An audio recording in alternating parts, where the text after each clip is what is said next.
نحمدہ ونصلی علی رسولہ الکریم اما بعد فاعوذ باللہ من الشیطان الرجیم بسم اللہ الرحمن الرحیم سبحان الذی اسریٰ بعبدہ لیلا من المسجد الحرام الى المسجد الاقصی الذی بارکنا حولہ لنریہ من آیاتنا انہ هو السمیع البصیر۔ سرزمین نے اما ہو کے میں غمگین ہوں، سرزمین نے اما ہو کے میں غمگین ہوں، میں فلسطین ہوں، میں فلسطین ہوں۔ انبیاء کا مبارک وہ مسکن ہوں میں، انبیاء کا مبارک وہ مسکن ہوں میں، صرف مسکن نہیں ان کا مدفن ہوں میں۔ خون سے دیکھو پھر بھی میں رنگین ہوں، میں فلسطین ہوں، میں فلسطین ہوں۔ حضرات، جس موضوع پر آج مجھے لب کشائی کرنے کا موقع ملا ہے وہ ہمارا موضوع ہے ارض فلسطین با برکت کیوں۔ حضرات، میں آج آپ کو بتلاتا ہوں ارض فلسطین وہ با برکت کیوں نہ ہوتی۔ اللہ رب العالمین نے اس سرزمین پر متعدی انبیاء کو مبعوث فرما دیا۔ اللہ رب العالمین کی اس سرزمین پر وحی اترتی رہی، اس زمین سے اللہ رب العالمین کی توحید کی کرنیں پھوٹتی رہی، کلیاں کھلتی رہی۔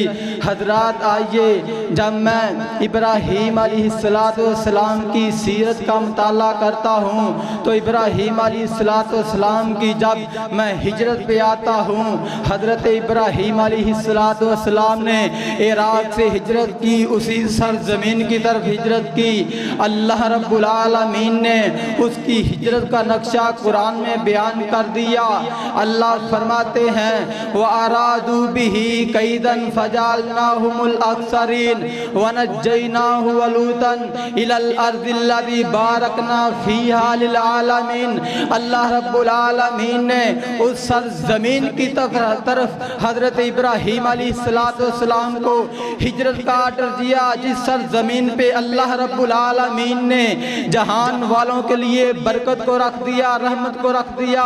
حضرات، آئیے، جب میں موسیٰ علیہ السلام کی سیرت کا مطالعہ کرتا ہوں، ان کی سیرت پڑھتا ہوں، جب حضرت موسیٰ علیہ السلام بنی اسرائیل کو آزاد کرا کے وہ لے کر آ رہے ہوتے ہیں، وہ بھی شام کی سرزمین پہ لے کر آتے ہیں، اللہ رب العالمین نے ان کا یہ نقشہ اپنے قرآن میں بیان فرما دیا۔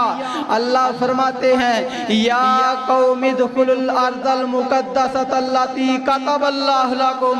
اے میری قوم، حضرت موسیٰ فرماتے ہیں اے میری قوم، ایسی سرزمین کے اندر داخل ہو جاؤ جس زمین کو اللہ تعالیٰ نے تمہارے لیے لکھ دیا ہے۔ حضرات، جب میں سلیمان علیہ السلام کی سیرت کا مطالعہ کرتا ہوں، میں کیا دیکھتا ہوں، حضرت سلیمان علیہ السلام کو اللہ پاک نے ایسی حکومت عطا کی جس حکومت کو اللہ رب العالمین نے نہ تو ان سے پہلے کسی کو عطا کیا نہ بعد میں کیا۔ حضرات، اللہ رب العالمین نے اپنے قرآن میں فرما دیا، اللہ فرماتے ہیں وَلِسُلَيْمَانَ الرِّيحَ عَاصِفَةً تَجْرِي بِأَمْرِهِ إِلَى الْأَرْضِ الَّتِي بَارَكْنَا فِيهَا۔ حضرات، آئیے، میں آپ کو یہ بھی بتلانا چاہتا ہوں، اللہ رب العالمین نے تین چیزوں کی قسمیں اٹھائی۔ حضرات، آئیے، قرآن کہہ رہا ہے والتین والزیتون وطور سینین۔ اللہ رب العالمین نے انجیر کی قسم اٹھائی، اللہ رب العالمین نے زیتون کی قسم اٹھائی، اللہ رب العالمین نے طور سینا پہاڑ کی قسم کو اٹھایا۔ وہ پہاڑ سرزمین فلسطین میں موجود ہے۔ وہ پہاڑ کون سا ہے؟ جہاں پر اللہ رب العالمین نے حضرت موسیٰ علیہ السلام کو نبوت عطا کی، جہاں پر حضرت موسیٰ علیہ السلام کے ساتھ اللہ رب العالمین ہم کلام ہوئے۔ حضرات، آئیے، یہ تو قرآن تھا،